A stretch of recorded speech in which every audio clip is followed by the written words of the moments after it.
통해서 은혜 주실 그 주님을 생각하면서 우리 이 시간 이렇게 인사했으면 좋겠습니다. 주님만 기대합시다. 주님만 더욱 기대합시다. 네, 고맙습니다. 오늘은 더욱 큰 은사를 사모하라 라는 제목으로 말씀을 전해보고자 합니다. 이전 교회에서는 제가 새가족부 사역을 맡고 있었습니다. 그러다 보니 이 새가족이 교회에 오는 이유에 대해서 많이 듣게 되었는데요. 참으로 많은 분들이 이전 교회에서 새롭게 옮기는 경우가 참 많이 있었습니다. 대다수는 여러 가지 교회에서 겪었던 문제로 인해서 여러 가지 아픈 마음을 가지고 새롭게 교회에 오는 경우들이 참 많이 있었는데요. 때로는 그렇게 교회를 옮기는 과정들이 얼마나 힘들고 어려웠었는지 그 이야기를 할 때 어느덧 눈물을 뚝뚝 흘려가면서 그렇게 말씀하시는 분들도 있었습니다. 그 모습을 보면서 저는 주님께 이렇게 힘들고 어려운 마음들이 이 교회를 통해서 다시 좋은 마음으로 예배드릴 수 있는 마음으로 회복하게 해달라고 종종 그렇게 기도하고는 했습니다. 교회 문제로 인해서 떠나는 교인이 있다는 것들은 정말로 참 마음이 아픈 일이지요. 자, 그런데 오늘 말씀에 등장하는 이 고린도 교회도요, 참 문제가 많은 교회였습니다. 바울파, 아볼로파, 베드로파, 그리스도파 이렇게 4개의 파로 나뉘어져서 서로 간에 힘겨루기를 하고 있는 교회의 모습이었지요. 또한 이 고린도는요, 항구 도시였는데요, 당시 항구 도시에는 그 뱃사람을 상대하기 위한 많은 유흥가가 위치해 있었습니다. 그러다 보니까 이 고린도라는 이 도시가 굉장히 성적으로 조금 문란한 도시였습니다. 그런데 안타깝게도 이런 성적인 문란한 모습들이 교회 안에서도 드러나는 일들이 있었다라는 것이에요. 그리고 이 교회 주변에 수많은 우상의 신전이 있었기 때문에 우상의 제물을 먹는 문제들도 빈번하게 일어나게 됩니다. 무엇보다 예수님을 기억하는 성만찬의 그 의미를 상실한 채 가진 자와 못 가진 자가 여러 가지로 나뉘는 그런 차별을 당하는 경우도 있었습니다.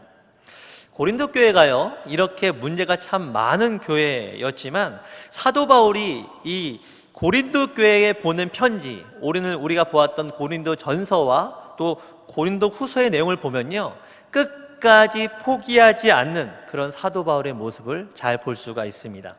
사도 바울은요, 고린도 교회가 가진 문제를 함께 아파했고요, 그 문제를 위해서 함께 기도했고요, 그리고 그들을 향하여 권면의 편지를 보내면서 그 노력을 다하는 모습을 보여주고 있습니다. 이렇게 최선의 노력을 다했던 사도 바울은요, 그 편지 말미 부분에 고린도 교회가 이런 문제를 극복하기 위해서 꼭 필요한 것들이 있다라고 말하고 있습니다. 고린도전서 12장 1절과 2절 말씀인데요, 제가 한번 읽어보도록 하겠습니다. 형제들아, 신령한 것에 대하여 나는 너희가 알지 못하기를 원하지 아니하노니 너희도 알거니와 너희가 이방인으로 있을 때에 말 못하는 우상에게로 끄는 그대로 끌려갔느니라. 아멘. 고린도 교회 교인들이요, 교회를 다녔지만 여전히 우상에 매여서 끌려가는 삶을 살고 있다라고 말합니다. 이 교회를 다니고 있으면서도 여전히 세상에서 받는 영향력들을 떨쳐내지 못하는 그러한 삶을 살아가고 있다는 것이죠. 사도 바울은 이러한 삶이 온전하게 끊어지기 위해서, 온갖 세상의 영향력이 끊어지기 위해서는 이 고린도 교회가 신령한 것에 대해서 알아가는 삶이 되기를 원한다라고 말합니다. 바로 성령님을 온전히 깨닫고 체험하는 삶을 말하는 것이죠. 사도 바울은 고린도 교회 교인들이 성령님을 만났을 때 비로소 온전한 그리스도인의 삶이 될 것임을 믿고 그렇게 권면하였던 것입니다. 그렇다면 성령님께서 행하시는 것이 무엇이기에 도저히 손쓸 수 없을 것 같은 이런 여러 가지 문제 많고 힘든 고린도 교회를 바꾸실 수 있다라고 말씀하시는 걸까요? 고린도전서 12장 3절의 말씀은 이렇게 말씀하고 있습니다. 그러므로 내가 너희에게 알리노니 하나님의 영으로 말하는 자는 누구든지 예수를 저주할 자라 하지 아니하고 또 성령으로 아니하고는 누구든지 예수를 주시라 할 수 없느니라. 아멘. 모든 성도들이요, 이 성령님을 만나게 되면 성령님께서 성도들에게 예수님이 주인 되는 삶으로 이끌어 주신다라는 것이에요. 성령님을 만나야 교회의 진정한 주인이 예수님이심을 깨닫게 된다는 것이죠. 이전까지 고린도 교회는요, 자신들이 따르는 그런 교회 지도자에 따라서 그 교회 지도자를 가장 우선으로 생각하는 그런 삶을 가지고 있었습니다. 그러다 보니까 이 교회 지도자에 따라서 분열되는 모습 또한 있었지요. 그러나 성령께서 이 성도들에게 온전하게 임재하시면 모든 성도들이 교회의 진정한 주인이 누구인지 깨닫게 된다라는 말입니다. 바로 예수님이시죠. 그러므로 교회의 주인 되신 예수님을 믿고 따르게 하는 것은 오직 성령님으로 말미암아 일어나는 것입니다. 그렇기 때문에 성령님의 임재함이 있을 때마다 그 교회가 더 이상 분열되는 것이 아니라 오히려 하나가 되는, 예수님으로 하나가 되는 역사가 있게 해 주실 거라는 것이죠. 또한 성령님께서 임재하셨을 때에 다음과 같은 일들이 일어나게 됨을 말씀하고 있는데요, 고린도전서 12장 6절과 7절의 말씀을 제가 읽어드리도록 하겠습니다. 또 사역은 여러 가지나 모든 것을 모든 사람 가운데서 이루시는 하나님은 같으니 각 사람에게 성령을 나타내심은 유익하게 하려 하심이라. 아멘. 고린도 교회가 여러 가지 사역함에 있어서 성령님께서 그 사역을 감당하는 사람들이 이 사역에 부족함이 없도록 다양한 능력들을 주신다라는 것이에요. 이것이 바로 성령님께서 우리에게 주시는 은사에 대한 부분이지요. 그렇게 은사에 대한 이야기를 언급하면서 바울은요, 8절부터 성령께서 주시는 다양한 은사들을 우리에게 설명해 주고 있습니다. 8절부터 10절까지 말씀을 제가 또 읽어보겠습니다. 어떤 사람에게는 성령으로 말미암아 지혜의 말씀을, 어떤 사람에게는 같은 성령을 따라 지식의 말씀을, 다른 사람에게는 같은 성령으로 믿음을, 어떤 사람에게는 한 성령으로 병 고치는 은사를, 어떤 사람에게는 능력 행함을, 어떤 사람에게는 예언함을, 어떤 사람에게는 영들 분별함을, 다른 사람에게는 각종 방언 말함을, 어떤 사람에게는 방언들 통역함을 주시나니. 여기 보시면 굉장히 다양한 은사들이 등장하고 있지요. 즉 다양한 은사들을 성령님께서 각각의 사역에 맞게 필요한 은사들을 충분하게 공급해 주신다라는 말씀입니다. 그러므로 이 성령의 놀라운 은사로 말미암아 이 고린도 교회가요, 이전까지는 자신의 문제에 사로잡혀 있는 그런 교회였다면 이 은사로 말미암아 그 문제를 넘어서는, 즉 하나님의 사역을 온전히 감당하게 되는 그런 교회로 변화가 된다는 것, 그것이 바로 성령께서 우리에게 주시는 그 은사의 활용입니다. 그러므로 이 사도 바울은요, 고린도 교회 교인들이요, 신령한 것을 사모하기를 간절히 바랬던 것이죠. 그러나 한편으로 이 사도 바울은 이 신령한 일 가운데 조심스럽게 당부하는 것도 잊지 않았습니다. 고린도전서 12장 13절의 말씀인데요, 제가 읽겠습니다. 우리가 유대인이나 헬라인이나 종이나 자유인이나 다 한 성령으로 세례를 받아 한 몸이 되었고 또 다 한 성령으로 마시게 하셨느니라. 아멘. 고린도 교회를 보면요, 각자의 형편대로 아주 다양한 사람들이 있었습니다. 전통적인 율법과 더불어서 예수를 믿고 있었던 유대인들이 있었고요, 또 이방의 우상을 섬기다가 새롭게 예수님을 믿게 된 그런 헬라인도 있었고요, 누군가에 매여서 힘들고 어렵게 살아가는 그런 종의 신분을 가진 사람도 있었고요, 또 자신과 가정이 아주 자유롭게 또 풍요롭게 살아갔던 그런 자유인들이 한데 어우러져서 그 교회를 이루고 있었던 것입니다. 그러므로 이렇게 다양한 사람들이 한 교회를 이루기 위해서는, 또한 모든 교인들이 하나된 교회로 이뤄가는 것이 인간의 방법으로 참으로 어려웠던 일인 것 같습니다. 무엇보다 성령님을 통해서 하나 되는 일이 무엇보다 중요했다라는 얘기죠. 그런데 이 고린도전서 12장 28절 이하의 내용을 보면요, 고린도 교회 소수의 무리에게 나타난 성령의 은사가요, 하나님의 사역에 도움이 되는 것이 아니라 오히려 그 은사의 유무에 따라서 계급을 나누고 오히려 그 교회를 분열하게 되는 일조차 이 교회에서 일어났다라는 것입니다. 즉 성령의 여러 가지 마음을 품지 못한 채 은사를 사모하다 보니까 성령의 은사들이 오히려 부작용이 나타났다라는 것입니다. 그러므로 자칫 성령의 은사만을 강조하면서 그 사역을 몰두한다면 교회는 더욱더 큰 분열을 일으킬 수 있는 그런 위험도 간과할 수 없었다라는 것이죠. 자, 이 모든 것을 알았던 이 사도 바울은요 12장 마지막 말씀인 31절의 말씀, 오늘 본문의 말씀을 고린도 교인들이 꼭 기억해 주기를 간절히 바랬습니다. 우리 이 말씀을 함께 읽어보도록 하겠습니다. 우리 31절의 말씀입니다. 시작. 너희는 더욱 큰 은사를 사모하라. 내가 또한 가장 좋은 길을 너희에게 보이리라. 아멘. 사도 바울은요 성령께서 주시는 가장 큰 은사를 사모하라고 말하고 있어요. 모든 성도들이 성령께서 주시는 그 어떤 은사보다도 크고 가장 필요한 은사를 사모해야 한다라고 말하고 있는 것이죠. 그렇다면 그 은사가 무엇일까요?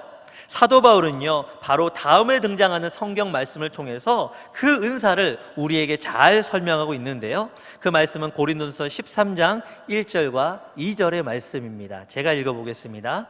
내가 사람의 방언과 천사의 말을 할지라도 사랑이 없으면 소리나는 구리와 울리는 꽹과리가 되고, 내가 예언하는 능력이 있어 모든 비밀과 모든 지식을 알고 또 산을 옮길 만한 모든 믿음이 있을지라도 사랑이 없으면 내가 아무것도 아니요. 아멘. 우리가 수많은 성령의 은사를 가지고 있을지라도, 또 사람의 방언을 하고 천사의 말을 할지라도, 또 예언하는 능력이 있어서 모든 비밀과 모든 지식을 옮길지라도, 산을 옮길 만한 커다란 믿음이 있을지라도, 또 수많은 사람들을 회복시키는 그런 치유의 능력이 있을지라도 우리가 사랑이 없다면 아무것도 아니라는 말씀입니다. 즉 사도 바울이 우리에게 말하고 있는 것은요, 우리에게 말하고 있는 이 성령께서 주시는 가장 큰 은사가 뭐라고 말하는 거예요?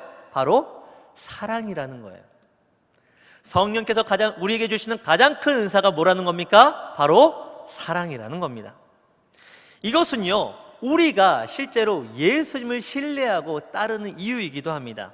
우리가 믿고 따르는 예수님은요 능력의 주님이십니다. 하지만 우리가, 그리고 수많은 사람들이 예수님을 따르는 이유가 그저 예수님이 행하시는 그런 능력 있는 삶 때문만은 아니었다라는 것이에요. 그렇다면 예수님은 어떤 분이셨습니까? 아무도 가까이 가지 않았던 그 나병 환자를 손수 어루만져 주심으로 그 사랑을 표현하셨던 분이셨어요. 모두가 돌로 쳐 죽여야 한다라는 수많은 정죄의 외침 속에서 그 죄 많은 요인을 용서하심으로 그 사랑을 표현한 분이셨죠. 무엇보다 십자가에 달릴 때에 수많은 사람들이 예수님을 욕하고 비방하고 저주하는 그 순간 속에서도 예수님은 십자가 속에서 하나님께 그들을 용서해 달라고 그렇게 기도하셨던, 우리를 너무나 사랑하시는 분이셨다라는 겁니다.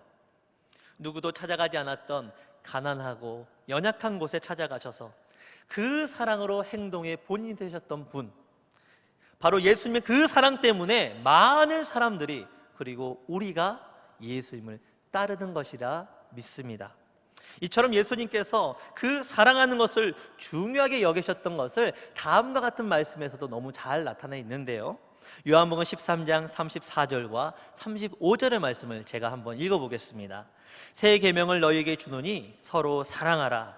내가 너희를 사랑한 것 같이 너희도 서로 사랑하라. 너희가 서로 사랑하면 이로써 모든 사람이 너희가 내 제자인 줄 알리라. 아멘. 우리가 서로 사랑하며 살아가는 것이 바로 예수님의 제자로서 증거하는 삶이라는 것입니다. 주님의 공동체로서 우리가 예수님을 온전히 드러내는 삶을 살기 위해서는 우리 서로가 사랑하는 공동체가 되어야 한다. 이것이 바로 주님의 말씀이십니다. 그러므로 우리가요, 성령께 받아야 할 가장 큰 은사가 무엇이겠습니까? 바로 사랑입니다. 사랑이야말로 우리 모두가 꼭 받아야 되는 성령께서 주시는 가장 큰 선물이라는 것이죠. 그렇다면 사도 바울이 말하는 그 사랑을 표현하는 삶이라는 어떤 것을 말하는 것일까요? 고린도전서 13장 4절의 말씀은 이 사랑에 대해 첫 번째 정의로서 우리에게 이렇게 말씀하고 있습니다. 4절 말씀 제가 읽어보겠습니다. 사랑은 오래 참고. 제가 다시 한번 읽어드리겠습니다. 사랑은 오래 참고. 공동체 안에서 서로 다름을 함께 해주기 위해서 반드시 필요한 것이 있는데, 그 필요한 사랑의 모습은 바로 오래 참는 것이라는 거예요. 오래 참는 것을 통해서 우리는요, 주님의 진정한 공동체로 나아갈 수 있다라는 것입니다. 주님께서 우리 한 사람 한 사람을 받아주시고자 그렇게 오래 참으셨던 것처럼, 우리가 진심으로 주님을 믿기까지 그렇게 오래 기다리셨던 것처럼, 우리도 그렇게 참고 기다릴 수 있는 삶을 통해서 진정한 사랑의 공동체를 이룰 수 있다라고 말씀하고 계시는 것이죠. 최근에 딸이요, 3주간 아팠습니다. 네, 딸이 아프다 보니까요, 솔직히 이전에 딸이 그렇게 아픈 적이 없었어요. 제가 아빠로서 딸이 처음 아팠던 경험이었습니다. 초보 아빠죠. 그런데 이 아프다 보니까 평소에는 굉장히 얌전하고 너무 착한 아이가 하루 종일 징징징징징 하고 우는 거예요. 그리고 뭘 해도 막 짜증을 내고, 아빠가 그 앞에서 막 재롱을 피고 웃기려고 어떻게 해도 짜증내고, 아빠 치우라고 막 저리 치우라고 계속 이렇게 손짓을 하는 겁니다. 그러니 제가 얼마나 마음이 상했겠습니까? 분명히 저는 잘 알고 있습니다. 이 딸이 왜 이렇게 나를 외면하고 우는지를요. 무엇 때문이죠? 아프기 때문이죠. 아마 평생 처음 그렇게 아픈 적이 처음 있는 아이가 그 고통이 얼마나 힘들었으면 아빠를 외면하고 그랬을까 싶습니다. 이런 모습을 제가 너무나 잘 아는데요, 그럼에도 불구하고 외면받는 아빠의 모습이 너무나 참기 힘든 거예요. 3주 동안 인간의 한계를 넘나들 때가 너무나 많이 있었습니다. 그래도 제가 어떻게 해야 되죠? 참아야 되죠. 왜 그럴까요? 아빠니까요. 그 아이가 유일하게 의지할 수 있는 부모니까요. 그렇게 참아야 함을 알기 때문에 이를 악물고 또 악물고, 저를 외면하는 모습 속에서도 웃으면서, 아빠, 그래, 아빠 여기 있어, 아빠가 지금 미워서 그런 거 아니지, 아파서 그런 거지, 알아 이러면서 막 웃겨보려고 그렇게 애를 써봤습니다. 근데 그래도 참기 힘들 때가 참 많이 있었습니다. 아마 제 딸이 아니었으면 수도 없이 화를 내고 수도 없이 소리를 질렀을 것 같습니다. 그래서 너무나 참기 힘들 때면 저는 이렇게 기도를 했던 것 같아요. 성령님, 제게 성령께서 주시는 그 사랑의 충만함을 조금 더해달라고. 그래서 이 모든 과정들을 잘 참아내게 해달라고. 제가 딸에게 제 성질대로 하지 말게 해주시고 성령님의 마음으로, 사랑의 마음으로 대할 수 있게 해달라고 그렇게 기도했습니다. 정말 감사하게도고요, 그 3주간의 시간, 딸의 온갖 짜증이 있었고 그런 힘들고 어려운 순간에도 제가 큰 소리 내지 않았다는 거 아닙니까? 네, 한 번도 짜증내지 않고요, 계속 웃으면서 달래주는 아빠가 될 수 있었습니다. 근데 저는 이 모든 것이 제 힘으로 가능했던 것이라고 생각되지 않아요. 누구 때문이죠? 바로 저에게 사랑의 마음을 더해주시는 성령님 때문이라고 믿습니다. 그렇게 힘든 3주가 지나자 딸이 어느새 다시 원래대로 돌아왔어요. 그리고 아빠 하면서 너무나 반갑게 웃어주는 얼굴 보니까, 그래, 내가 참기를 너무나 잘했구나, 이런 생각이 들었습니다. 성령께서 그렇게 사랑의 마음을 더해주셨기 때문에 제가 가질 수 있었던 것은 다시 찾은 행복의 마음이었습니다. 그러므로 사랑하는 여러분, 저는 이 사랑이 우리가 어떤 노력으로 이루어지는 것이 아니라고 생각합니다. 바로 성령께서 우리에게 주시는 가장 큰 선물임을 믿습니다. 성령께서 우리에게 주신 그 사랑이라는 선물로 충만할 때야 비로소 우리 모두가 그 사랑으로 말미암아 하나님이 살아계시고 역사하신다는 것을 체험하는 우리 모두가 될 줄로 믿습니다. 지난 주중에요, 우리는 명랑 운동회를 했습니다. 그렇죠? 우리 모든 교인들이 그렇게 함께 모여서 즐겁게 웃으면서 기뻐했던 시간들이 너무나 오랜만에 있었다라는 그런 좋은 고백들을 참 많이 들었습니다. 그런데 이런 일들을 하다 보니까 사람의 일인지라 조금 아쉬운 부분도 있었다라는 얘기도 들었어요. 경기를 진행하다 보니까 심판이 실수할 때도 있었고, 또 선수 선발이나 또 추첨하는 과정에서 경품을 추천하는 과정에서 여러 가지 실수들이 있다 보니까 이런 부분이 조금은 서운하게 느껴지셨던 그런 분도 있다라고 들었습니다. 그런데요, 저는 이런 생각을 한번 해봅니다. 이러한 실수 때문에, 이러한 어려움 때문에 오히려 우리가 공동체를 위해서 가질 수 있는 그런 마음이 있다는 것을요. 무엇일까요? 바로 사랑입니다. 공동체 안에서 실수한 것들을 조금 용납해주고 오히려 격려해 줄 수 있는 마음들, 그리고 잘못한 부분보다 잘한 부분들을 기억해주고 주목해 줄 수 있는 마음들, 그런 사랑의 마음이 무엇으로부터 시작되는 걸까요? 바로 오래 참아줄 수 있는 그런 사랑의 마음으로부터 시작된다고 저는 믿습니다. 그렇기 때문에 오히려 이렇게 연약한 순간에 우리 성령께서 주시는 놀라운 선물, 바로 사랑으로 하나 되는 우리 공동체가 되기를 간절히 소망합니다. 그러므로 어쩌면 사랑하는 여러분, 우리 공동체가요, 진정한 사랑의 공동체가 될 수 있는 것은 지금부터인 것 같아요. 내가 조금 서운한 마음이 있고, 내가 조금 연약한 마음이 있고, 때로는 좀 아픈 마음이 있고 상한 마음이 있어도 하나님께서, 성령님께서 우리의 마음 가운데 성령의 마음, 그 사랑의 마음을 허락해 주셔서 아프고 힘든 채로 살아가는 게 아니라, 어렵고 부족한 채로 살아가는 것이 아니라 사랑으로 극복하고 하나 되는, 그렇게 하나님의 사랑이 놀랍게 드러나는 공동체가 우리의 공동체가 되기를 간절히 소망합니다. 그렇게 우리가 서로를 참아주고요, 또 기다려주고요, 함께하는 사랑의 충만한 공동체가 될 때에 우리 주님께서 너무나 기뻐하시고 또 그 사역의 지경으로 아름답게 나아가는 우리 시흥교회 공동체가 되기를 간절히 축원합니다. 기도하겠습니다. 하나님 아버지, 오늘 우리는 교회가 진정한 교회의 모습을 갖기 위해서 성령님을 만나야 함을 알게 되었습니다. 성령님을 만날 때 우리 각 사람에 맞게 다양한 은사를 주심에 기대하는 마음을 갖게 됩니다. 그 많은 은사 가운데에 우리가 가장 먼저 사랑의 은사를 받기를 소망합니다. 그래서 주님께서 주시는 그 은사들이 온전한 하나님의 뜻을 이뤄갈 수 있도록, 무엇보다 이 사랑의 은사를 통해서 우리 시흥교회 공동체가 모두가 하나 되는, 하나님 한 마음으로 하나 되는 공동체가 될 수 있도록 함께하여 주옵소서. 살아계신 예수님의 이름으로 기도합니다. 아멘.